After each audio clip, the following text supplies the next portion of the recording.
তো নবম শ্রেণীর শিক্ষার্থীরা আশা করি সবাই ভালো আছো এবং যারা ভিডিওটা দেখছেন সবাইকে স্বাগত জানাচ্ছি। আমরা ছিলাম হচ্ছে অনুক্রম এবং ধারার বার্ষিক পরীক্ষা প্রস্তুতি। তো এবারে পর্বে আমি হচ্ছে ছোট অঙ্ক বাকি 4, 5, 6, 7 এরকম ক্যাটাগরি কিছু অঙ্ক সলভ করব। তো 5 নম্বর অঙ্কটা খেয়াল করবো। 5 নম্বর অঙ্কে ডাকে হচ্ছে 3x + 2, 4x + 3, 5x + 4 সমান্তর অনুক্রমে সাধারণ অন্তর 3 হলে x এর মান নির্ণয় করো, এরকমটা একটা বলা আছে।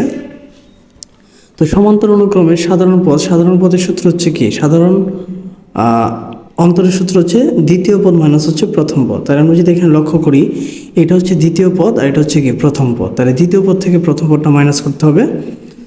তো আমরা জানি মাইনাস যদি এক বা একাধিক পদের আগে থাকে তাহলে ভিতরে চিহ্নটা পরিবর্তন হয়, মাইনাসে প্লাসে মাইনাস হয়ে যাবে। তো 4x থেকে 3x চলে গিয়ে 1x, আর 3 থেকে যদি 2 চলে যায় তাহলে কি থাকবে? 1 থাকবে। তার মানে আমরা সাধারণ অন্তর বের করতে পারছি x + 1। এবার সাধারণ অন্তরের মান দেওয়া হচ্ছে 3। তাহলে আমরা লিখতে পারি যে প্রশ্ন মতে x + 1 = হচ্ছে 3 বা x হচ্ছে কি 3 - 1। তো 3 থেকে 1 চলে গেলে কত হবে? 2 হবে। তার নির্ণয় মান কি?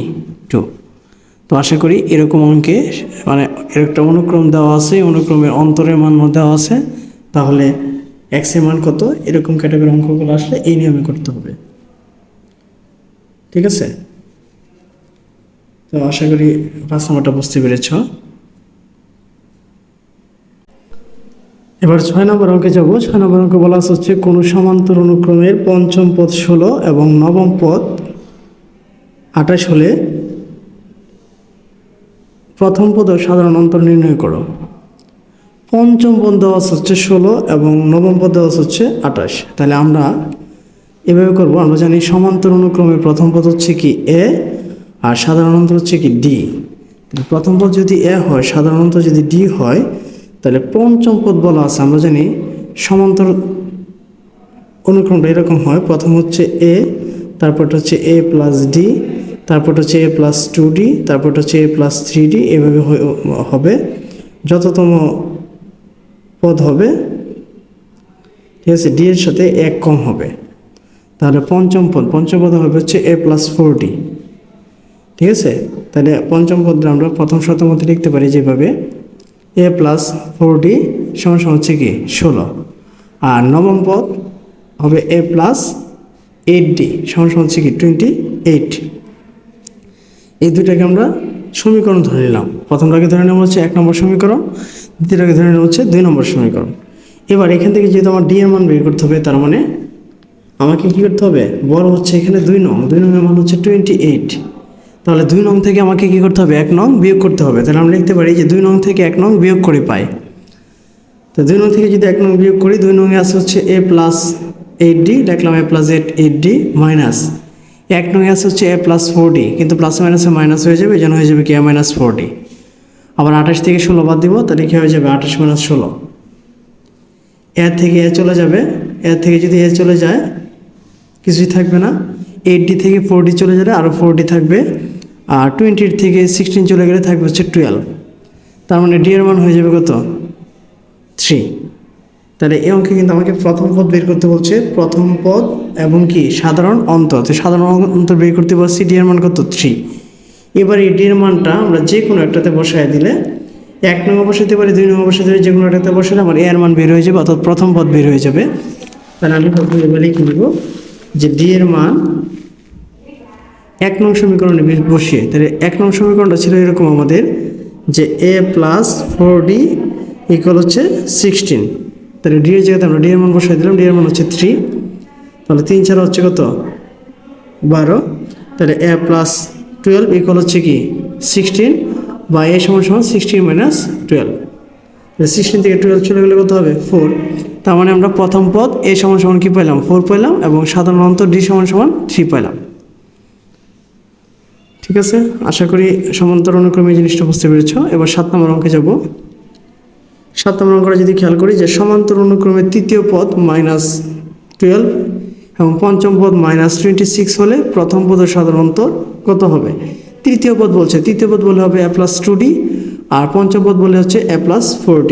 তো এটা প্রথমে আগে এইভাবে লিখে নিতে হবে, যে আমরা জানি বা সমান্তর অনুক্রমের প্রথম পদ হচ্ছে এ, সাধারণ অন্তর হচ্ছে কি ডি।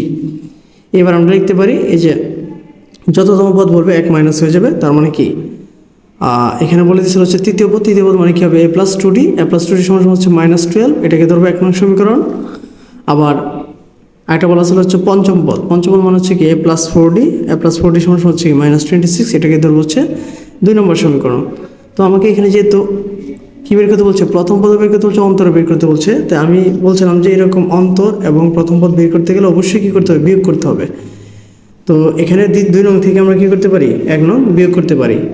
2 নং থেকে যদি 1 নং বিয়োগ করি, 2 নং আমার আসা হচ্ছে a+4d, যেটা লিখলাম a+4d মাইনাস 1 নং যখন বিয়োগ করব তখন এখানে প্লাস আসছে 2d, এটা হয়ে যাবে মাইনাস, কারণ প্লাসে মাইনাসে মাইনাস হয়ে যায়।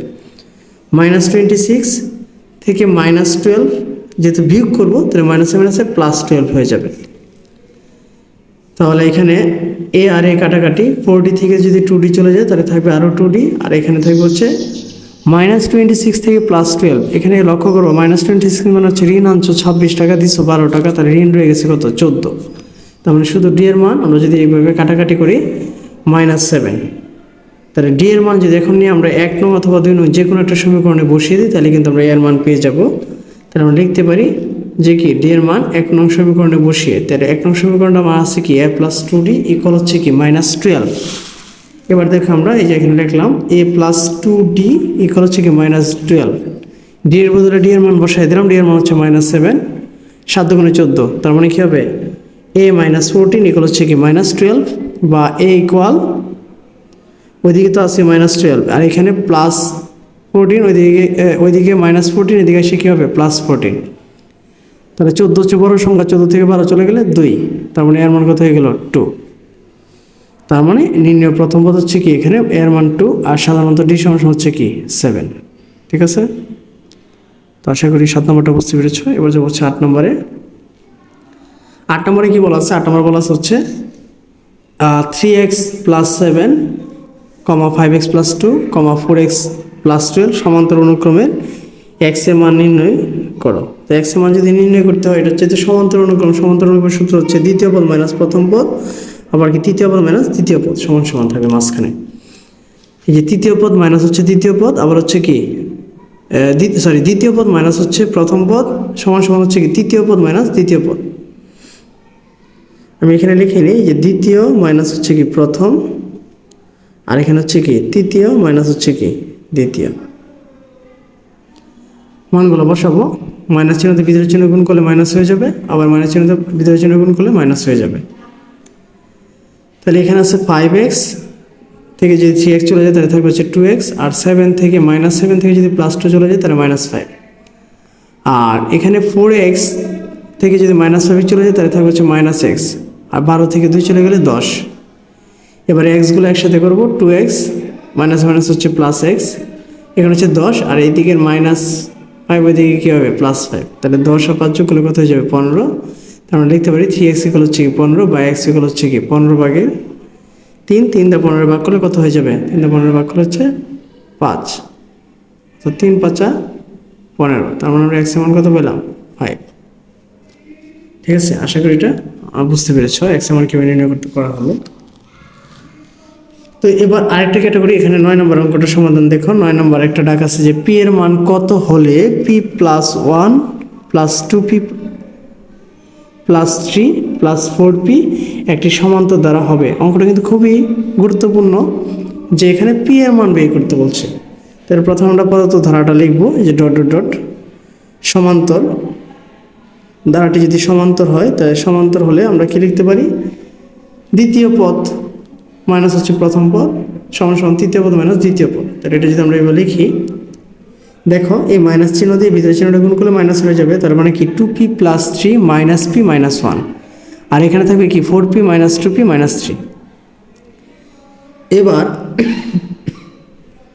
2p থেকে যদি একটা p চলে যায়,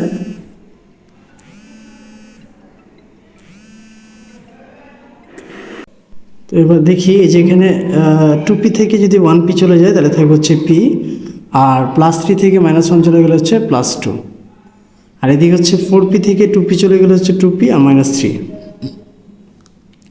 এবার পিগুলো একসাথে করবো, তাহলে এদিকে আছে পি মাইনাস হচ্ছে 2p, আর এদিকে আছে -3 -2 মাইনাস পি।